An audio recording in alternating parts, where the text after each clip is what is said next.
Hello, everyone. This is a photo tour of the 18th century British literature. It will be a quick overview of the period and its literature. Let us start with Augustan poetry. You're looking at a map of the British Isles. Why? Because in the beginning of the 18th century, because of the Act of Union, England here and Scotland here became united and formed Great Britain. This is Ireland. So the Act of Union led to the formation of the Great Britain in 1707. This is Queen Anne, who ruled at the beginning of the 18th century. She was the last of the Stuart monarchs. And during this time, writing became a commercial activity, and a lot of hack writers emerged in the impoverished Grub Street. Bad writing became synonymous with Grub Street. And this also indicates that people began to make money for the first time through writing at this time. You're looking at a man wearing a wig. The 18th century saw the predominance of gentlemanly culture. The gentlemen and ladies at this time engaged in witty conversations, and there was, in general, an importance given to order. The untidiness of natural hair is replaced by the fashionable order of the wig, order in every domain of life. You are looking at a page of Encyclopédie, a French encyclopedia, the first of its kind in the West, edited by Denis Diderot. You can see the name here, Diderot. Encyclopédie sought to look at all kinds of knowledges from a secular, objective, and scientific perspective. For example, they started to look at muscles and the human body, the anatomy of the human body from a very scientific perspective. Remember, the 18th century is also the time when modern science came into being. It is also the time when cartography or map making came into being, and this became a very important aspect of the colonial project very soon. Architecture and every aspect of human knowledge came under revision during the period of the encyclopedia. The encyclopedists rescued knowledge from the tentacles of religion and superstition, and objective modern learning came into being as a result of this. This was the time of the Enlightenment in philosophy.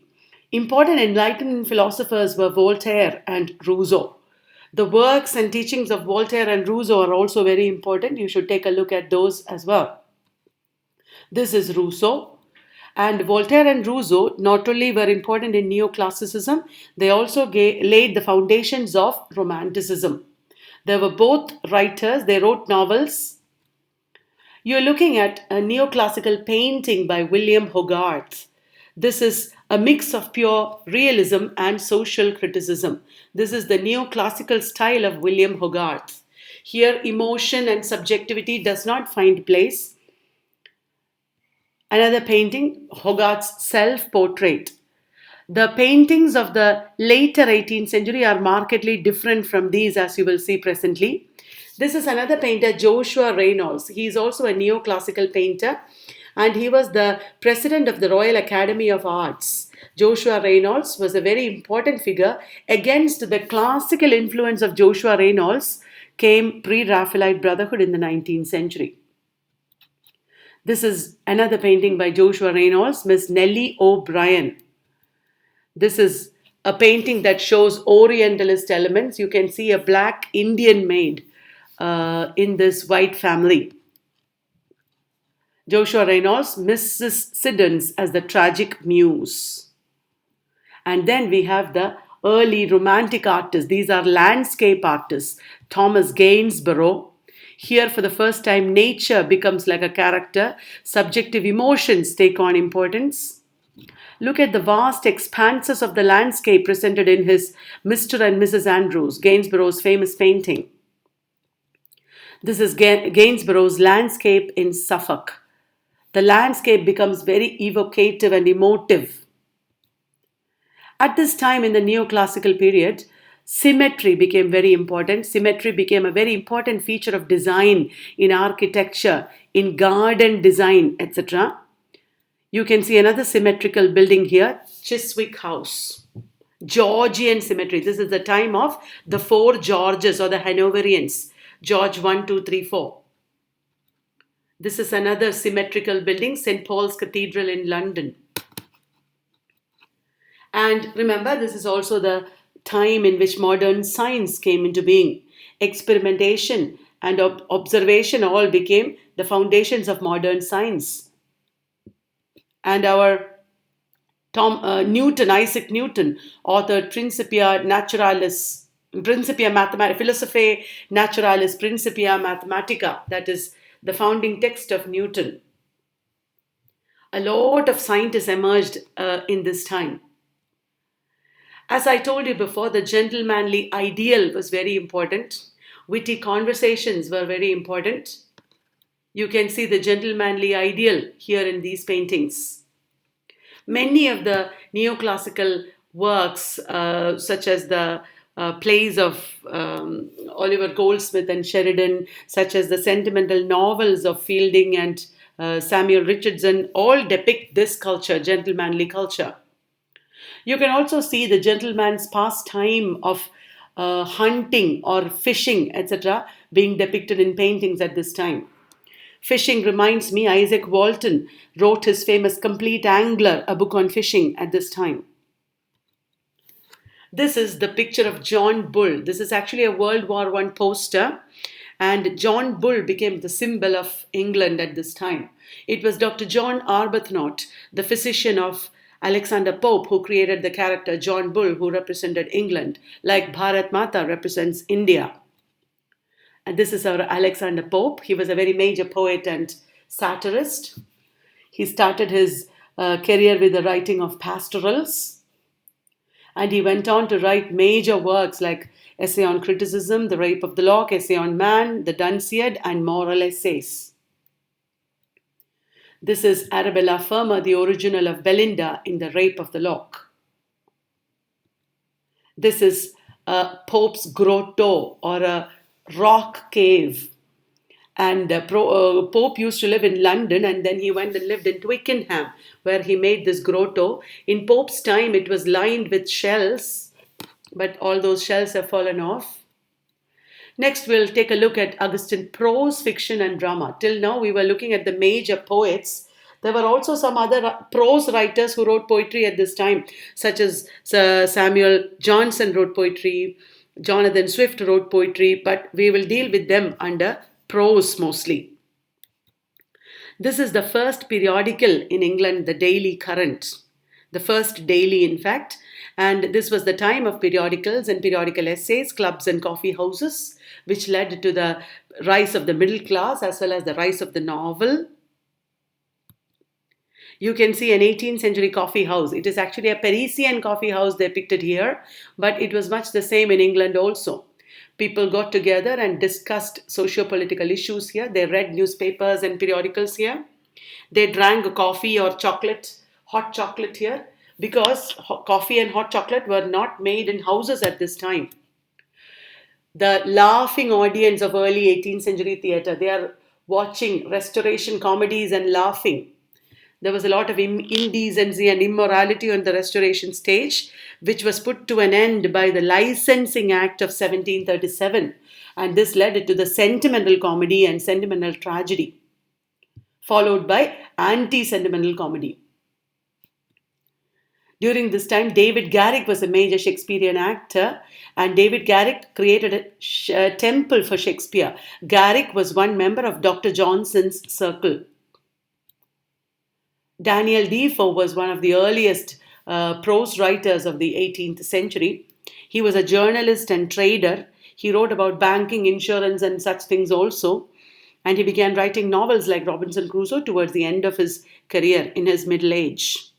He has also written Moll Flanders, Captain Singleton, Colonel Jack, Roxana, etc. This is Daniel Defoe pilloried, like crucifixion. Pillorying was a punishment. He was pilloried for writing The Shortest Way with the Descenders. It was a controversial prose work. And this is from a movie, an early movie of Robinson Crusoe. If you look at later movies, you will see that Robinson Crusoe becomes increasingly youthful and attractive and sexy. Representations of Robinson Crusoe in film can be a topic for research or at least a paper, an academic paper.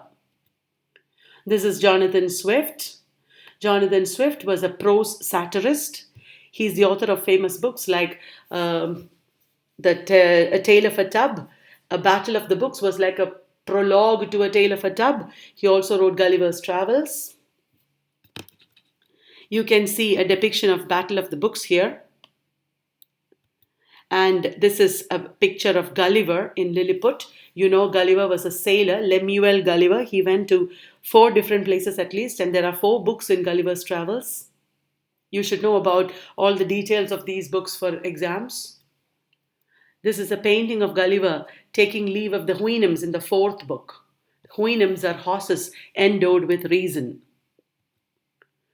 This is a page of The Spectator, the first volume of The Spectator. Remember, Steele, Richard Steele and Joseph Addison were periodical essayists. Steele started the Tatler and the Spectator. Joseph Addison was associated with Steele. These are some of the major periodicals of the age. This is Samuel Johnson, major prose writer. He wrote for Rambler, the Gentleman's Magazine, and other periodicals. He also wrote Rasselas, The Prince of Abyssinia. He produced a dictionary and an edition of Shakespeare. He was also a major critic. He wrote Preface to Shakespeare. Johnson's biographer was Boswell. This is a famous picture depicting they are going to Hebrides, or a group of islands in Scotland. Boswell, by the way, was Scottish. This is Johnson's edition of Shakespeare, which has a famous preface. It came in 1765.